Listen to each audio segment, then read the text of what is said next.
Hi everyone. तर आज बऱ्याच दिवसानंतर आम्ही निवांत निघालोय बाहेर कॅम्पिंगसाठी. पुण्यापासून जेमतेम 40 किलोमीटर असलेली आणि पवना तलावाला लागून असलेली कॅम्प साईट खरं तर खूप सुंदर आणि प्रशस्त होती. पण त्याहीपेक्षा सुंदर होतं हे Ooh. समोर दिसणारं दृश्य. मावळत्या सूर्यासोबत जिथे किल्ले तुंगाचं प्रतिबिंब पाण्यात दिसत होतं. जवळून पाहण्याचा मोह न आवरल्यामुळे आम्ही थेट निघालोय पाण्याकडे, जिथे सूर्यास्त अजूनच जवळून दिसणार होता. Hey. आम्ही निवांत पाण्यात पाय सोडून बसलेलो.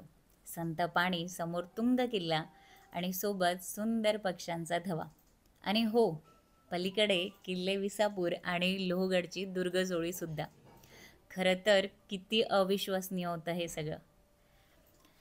संसाराचा गाडा चालवताना किती जरी जबाबदाऱ्या खांद्यावर असल्या तरी नवरा बायको म्हणून एकमेकांसाठी वेळ काढायचा हे आमचं आधीच ठरलेलं. बरं, संध्याकाळ झाली तसं कॅम्प साईट आता लाइटिंगने झगमगून निघाली होती. आणि हा बघा आकाश कसा नाचतोय. कॅम्प साईटची वाईब, तिथलं म्युझिक आम्ही खरं तर प्रचंड एन्जॉय केलं. खूप मस्ती केली. नंतर आम्ही फ्रेश झालो, खूप सगळे फोटोज घेतले, मस्त बार्बेक्यू आणि स्वादिष्ट जेवण करून दिवसाची सांगता केली.